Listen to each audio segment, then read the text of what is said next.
ಹಾ, ಬನ್ನಿ ಕುತ್ಕೊಳ್ಳಿ, ಹೇಳಿ. ಸರ್, ಕೆ.ಇ ಎಕ್ಸಾಮ್ ಆಯಿತು. ನೆಕ್ಸ್ಟ್ ಏನು ಮಾಡಬೇಕು ಅಂತ.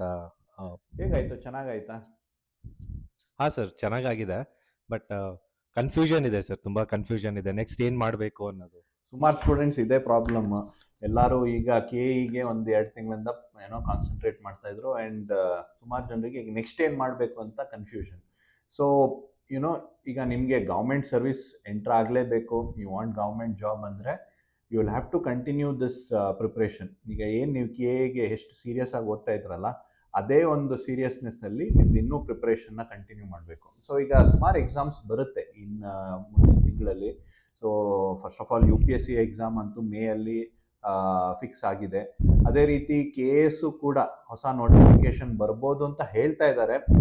ಬಂದ್ರೂ ಕೂಡ ನಿಮಗೊಂದು 6-7 ಮಂತ್ಸ್ ಟೈಮ್ ಪೀರಿಯಡ್ ಬೇಕು ಸಾಲಿಡ್ ಆಗಿ ಪ್ರಿಪೇರ್ ಆಗೋಕ್ಕೆ. ಮತ್ತು ಬೇರೆ group B, group C exams, ಫೆಬ್ರವರಿಲಿ ಇನ್ನೊಂದು ಗ್ರೂಪ್ ಸಿ ಎಕ್ಸಾಮ್ಸು ಇದೆ.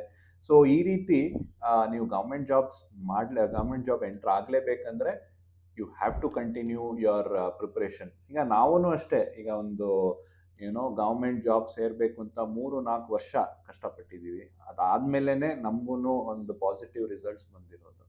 ಸೊ ನೀವೂ ಇದೇ ರೀತಿ ಒಂದು ಶ್ರಮದಿಂದ ಕನ್ಸಿಸ್ಟೆಂಟ್ ಆಗಿ, ಡೆಡಿಕೇಟೆಡ್ ಆಗಿ ಓದಲೇಬೇಕು. So this is what you are suppose to do. Sir, ನನ್ನ ಫ್ರೆಂಡ್ಸ್ ಎಲ್ಲ ಹೇಳ್ತಾ ಇದ್ರು, ಹತ್ರದಲ್ಲಿ ಯಾವುದೂ ನೋಟಿಫಿಕೇಶನ್ಸೇ ಇಲ್ಲ, ಮೋಟಿವೇಶನ್ನೇ ಇಲ್ಲ ಸರ್ ನನಗೆ ಓದಲಿಕ್ಕೆ. So this is correct. ಏನಂದರೆ ನೋಟಿಫಿಕೇಶನ್ ಯಾವಾಗ ಬರುತ್ತೆ, ಬರುತ್ತೋ ಇಲ್ವೋ ಅನ್ನೋದು there is no clarity. But one thing I have experienced ಈ ಒಂದು 10 ಇಯರ್ಸ್ ಈ ಸೆಕ್ಟರಲ್ಲಿದ್ದು, ನೋಟಿಫಿಕೇಶನ್ ಬಂದಾಗ ನಿಮಗೆ ಓದೋದಕ್ಕೆ ಟೈಮ್ ಇರೋದಿಲ್ಲ. ಆ್ಯಂಡ್ ಲಿಮಿಟೆಡ್ ಸೀಟ್ಸ್ ಇರೋದಕ್ಕೆ, the reason that is limited seats. So ಯಾರು ವೆಲ್ ಪ್ರಿಪೇರ್ಡ್ ಆಗಿರ್ತಾರೆ, ಮುಂಚೆನೇ ಓದಿರ್ತಾರೆ, so they will be in advantage position. ಇಲ್ಲ ಅಂದರೆ ಏನಾಗುತ್ತೆ, ಇನ್ನೊಂದು 2 ವರ್ಷ 3 ವರ್ಷ ಆದಮೇಲೆ ನೆಕ್ಸ್ಟ್ ಎಕ್ಸಾಮ್ ಕೊಡಬೇಕಾಗುತ್ತೆ. So if you want to be well prepared for any notification that comes, ಈಗ ಈ ವರ್ಷದಲ್ಲಿ ಒಂದು 6-7-8 ಮಂತ್ಸ್ ಒಳಗಡೆ ಒಂದು ನೋಟಿಫಿಕೇಶನ್ ಬರುತ್ತೆ. ಸೊ ಈ 6-7 ಮಂತ್ಸಲ್ಲಿ ನೀವು ಹೇಗೆ ಪ್ರಿಪೇರ್ ಆಗ್ತೀರಾ, ಅದು ನಿಮ್ಮ ಔಟ್ಕಮ್ ಡಿಟರ್ಮೈನ್ ಮಾಡುತ್ತೆ. ಸೊ ನಿಮ್ಮ ಫ್ರೆಂಡ್ಸ್ ಹೇಳೋ ರೀತಿ ನೀವು ಓದೋದೇ ಸುಮ್ಮನೆ ವೆಯ್ಟ್ ಮಾಡ್ತಾ ಇದ್ರೆ ನೋಟಿಫಿಕೇಷನ್ಗೆ, ಒಂದ್ಸಲ ನೋಟಿಫಿಕೇಶನ್ ಬಂದಮೇಲೆ 2-3 ಮಂತ್ಸ್ ಇರುತ್ತೆ. ಆವಾಗ ಕೂತ್ಕೊಂಡು ಸ್ಟ್ರೆಸ್ಫುಲ್ಲಾಗಿ ಓದಿ ಪ್ರಿಪೇರ್ ಆಗಿ ಆಮೇಲೆ ಒಂದು 2-3 ಮಾರ್ಕ್ಸಲ್ಲಿ ನಿಮ್ಮದು ಎಕ್ಸಾಮ್ ಆಗದೇ ಇರುವಾಗ ನಿಮಗೆ ರಿಗ್ರೆಟ್ ಆಗುತ್ತೆ. ಅದಕ್ಕೆ ನೀವು ಒಂದು 2-3 ಇಯರ್ಸ್ ಈ ಎಕ್ಸಾಮ್ಗೆ, ಈ ಒಂದು ನಿಮ್ಮ ಕನಸಿಗೆ ಟೈಮ್ ಕೊಟ್ಟಿರ್ತೀರಲ್ಲ, so sit and study. So ಯಾವಾಗ ನೋಟಿಫಿಕೇಶನ್ ಬರುತ್ತೆ, you will be best prepared. So that's what you are suppose to do. ನೀವು ಹೇಳಿದ್ದು ಕರೆಕ್ಟೇ ಸರ್. ನೆಕ್ಸ್ಟ್ ಏನು ಮಾಡ್ಬೋದು ನಾವೀಗ? So you have to continue preparation. So ನಿಮ್ಮದು ಸ್ಟೇಟಸ್ ಹೇಗಿದೆ ಅದರ ಮೇಲೆ ನಿಮ್ಮ ಪ್ಲ್ಯಾನ್ ಮಾಡ್ಕೋಬೇಕು. So if you have not prepared for KS UPSC ಅಂದರೆ, ಈಗ it's time for you to start preparing. So ಬೇಸಿಕ್ಸಿಂದ conceptual clarity ಪಡ್ಕೊಳ್ಳಿ, then start practising MCQs, previous year questions ಎಲ್ಲ. If you are already finished with the basics, foundation ಆಗಿದೆ ನಿಮ್ಮದು, then it's time for you to revise ಮಾಡ್ಕೊಳ್ಳಿ, current affairs update ಮಾಡ್ಕೊಳ್ಳಿ, and practise MCQs, test series ಮುಖಾಂತರ practise MCQs. So this is the best thing that you have to do.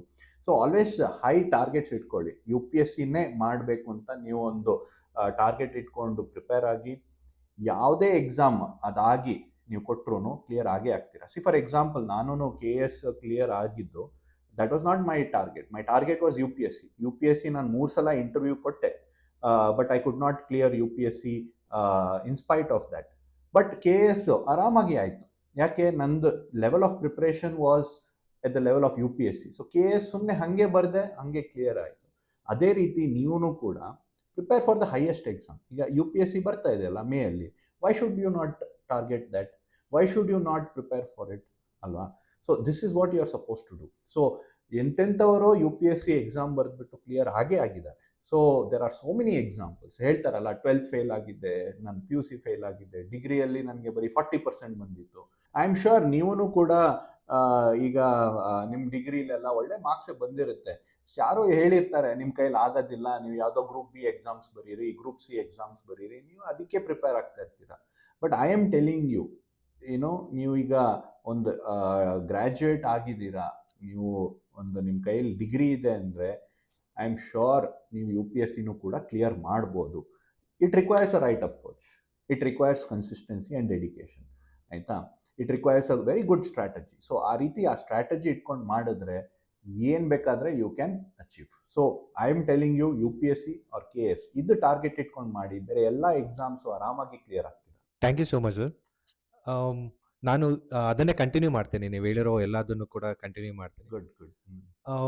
Next ನಾನು U P S C preparation ಆಗಬೇಕು ಅಂದರೆ ನಿಮ್ಮಲ್ಲಿ ಏನಾದ್ರು course available ಇದೆಯಾ sir ಈಗ? ಎಸ್ ಈಗ ನಾವು ನಮ್ಮ K P S C, so we have developed a new team U P S ಸಿಗೆ ಫೋಕಸ್ ಮಾಡ್ಕೊಂಡು. ನಮ್ಮದು ಹೇಗೆ ಕೆ ಪಿ ಎಸ್ ಸಿಲಿ ಕ್ವಾಲಿಟಿ ಕೊಡ್ತಾ ಇದ್ವಿ, ಅದೇ ರೀತಿ ಕ್ವಾಲಿಟಿನ ಯು ಪಿ ಎಸ್ ಸಿಲೂ ಕೊಡಬೇಕು ಅಂತ we have created a very new team called as mentors for I A S.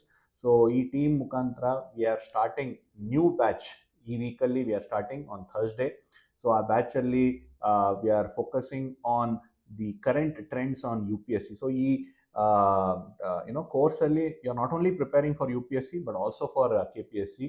So expert faculty ಇರ್ತಾರೆ, ಮೆಟೀರಿಯಲ್ಸ್ ಇರುತ್ತೆ, 1-to-1 ಮೆಂಟರ್ಶಿಪ್ ಕೊಡ್ತೀವಿ, ಕ್ಲಾಸ್ ಟೆಸ್ಟ್ಸ್ ಇರುತ್ತೆ, ಟೆಸ್ಟ್ ಸೀರೀಸ್ ಇರುತ್ತೆ, ಕರೆಂಟ್ ಅಫೇರ್ಸ್ ಮ್ಯಾಗ್ಝಿನ್ ಇರುತ್ತೆ.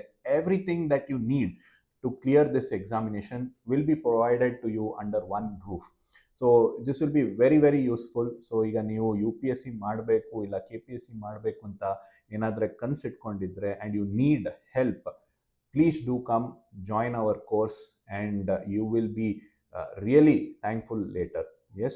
ಸೊ ಇಲ್ಲ ನಿಮಗೆ ಕೋರ್ಸ್ ಬೇಡ, ಯು ವಾಂಟ್ ಟೆಸ್ಟ್ಸ್, ಇಲ್ಲ ನಿಮಗೆ ಮೆಟೀರಿಯಲ್ಸ್ ಬೇಕಾ, ಇಲ್ಲ ಸುಮ್ಮನೆ ನೀವು ಏನಾದರೂ ಒಂದು ರೆಗ್ಯುಲರ್ ಆಗಿ ಮೆಂಟರಿಂಗ್ ಬೇಕಂದ್ರೂ ನಮ್ಮ ಇನ್ಸ್ಟಿಟ್ಯೂಟ್ಗೆ ಆಲ್ವೇಸ್ ವೆಲ್ಕಮ್. ನಮ್ಮ mentors are there to help you out. Okay, ಇಲ್ಲಾಂದರೆ ನಾನು 6am ಕ್ಲಬ್ ಅಂತೂ ನೀವು ಅಟೆಂಡ್ ಆಗಿರ್ತೀರಾ ಅಂತ ಅಂದ್ಕೊಳ್ತೀನಿ. So continue to attend this, be consistent, discipline ಆಗಿರಿ. I am sure you will be successful one day.